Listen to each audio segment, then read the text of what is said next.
Assalamualaikum warahmatullahi wabarakatuh.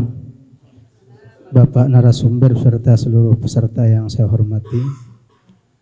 Dalam Al-Quran tentu eksistensi dari segala macam persoalan hidup itu memang sudah ada. Dari berbagai macam lini, apakah pendidikan, ekonomi, dan lain sebagainya. Tapi hari ini yang menjadi PR besar kita, terutama orang Islam, adalah bagaimana mengaktualisasi Al-Quran itu dalam kehidupan kita, termasuk pada tema-tema yang kita bahas pada sore hari ini.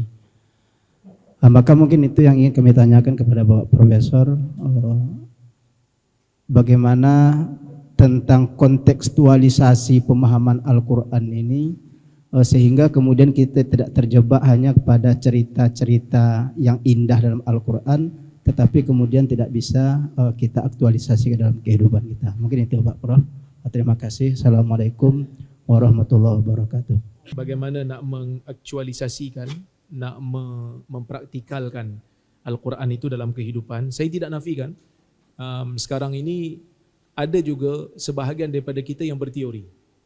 Maksudnya teori itu kita hanya bicara dalam bilik yang berhawa dingin ini, yang sejuk ini.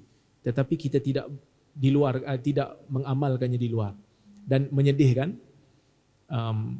universiti yang tertua, yang dikatakan universiti tertua menyediakan pengajian Islam dalam dunia Islam ini pun, Al-Azhar, rakyatnya sendiri tidak mendapat manfaat daripada akhlak Islam itu sendiri, sehingga kan orang-orang Mesir itu kebanyakannya tidak mampu pun untuk beratur, berbaris, untuk menaiki bus, kan?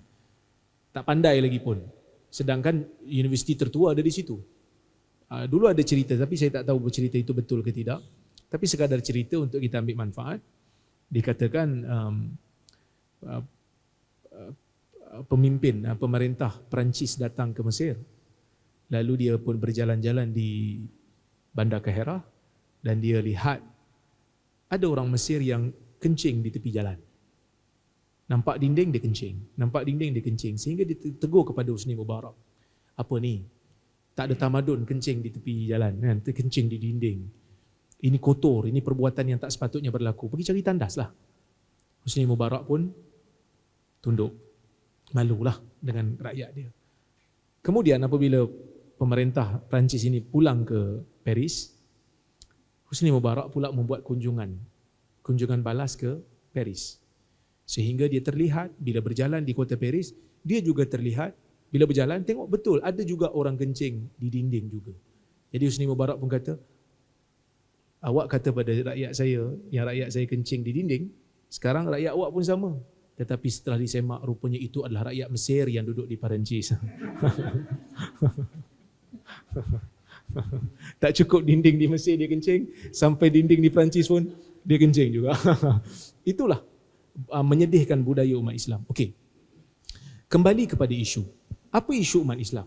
Isu umat Islam apabila kita ada dualism di dalam pendidikan. Kita belajar agama, kita belajar subjek selain daripada agama. Kita belajar matematik, kita belajar ekonomi.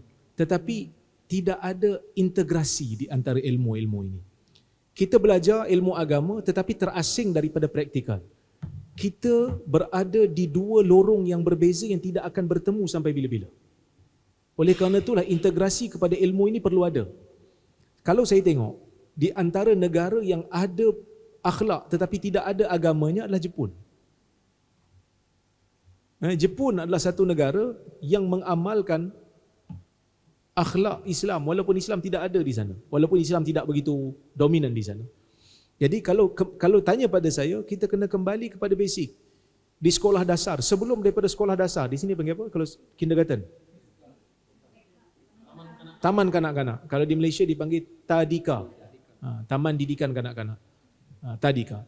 Daripada TK, daripada tadika, kita perlu asuh anak-anak ini untuk berakhlak dengan akhlak yang baik. Orang Islam bercerita tentang nazafah, bercerita tentang pembersihan, mesti bersuci, nak solat kena ambil wudu. Tapi orang Islam negaranya kotor. Pergi saja tengok di Al-Azhar Mesir. Saya sedih tengok Al-Azhar. Di Jordan pun sama, tapi Al-Azhar itu di Masjid Al-Azhar kotor dengan sampah yang begitu banyak. Sehingga kan kita rasa macam mana mereka boleh selesa hidup dalam sampah. Kan? Jadi kalau nak tanya pada saya, kita kena revamp sistem pendidikan kita. Dan kena berikan sesuatu yang bersifat praktikal. Contohlah, kita bercerita tentang hadis, tentang sunnah. Saya sebut pada pelajar-pelajar KUIPS. Saya kata, Perlis adalah satu negeri yang dianggap, yang kita gelarkan diri kita Darus Sunnah. Perlis Darus Sunnah. Kerana kita memartabatkan sunnah. Dan kita kena ada satu skuad. Paling tidak kena ada satu skuad urus jenazah secara percuma. Secara gratis. Di sini perlu percuma tu sia-sia kan. Secara gratis. Di Malaysia kalau percuma tu gratis.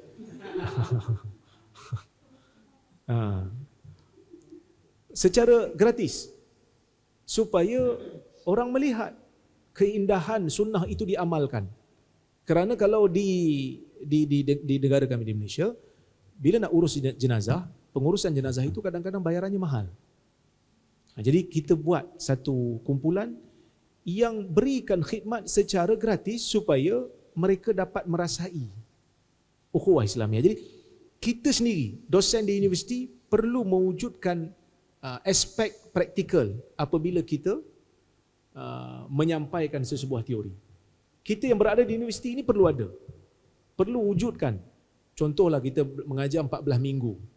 Kalau di sini 14 minggu satu semester, 14 minggu. 14 minggu. Luangkan 2 minggu, 3 minggu untuk berjumpa dengan masyarakat, buat strik dakwah, jumpa orang miskin, santuni mereka, bawa mereka pergi berjumpa dengan orang-orang yang memerlukan. Jadi pelajar kita, mahasiswa kita akan terbiasa hands on. Kan? Sebelum mereka turun berdakwah, mereka telah diberikan pendedahan sewaktu mereka belajar.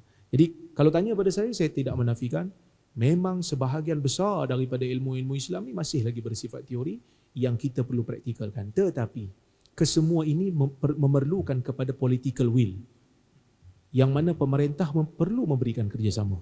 Tetapi kalau pemerintah pun jenis tak minat, pemerintah pun tak ambil tahu, hanya berjumpa kita apabila adanya sesi pilihan raya, maka itu menjadi masalah lah. Ini saya bukan sebut pemerintah di sini, saya sebut pemerintah di negara saya lah. Nanti saya tak boleh balik. Okey.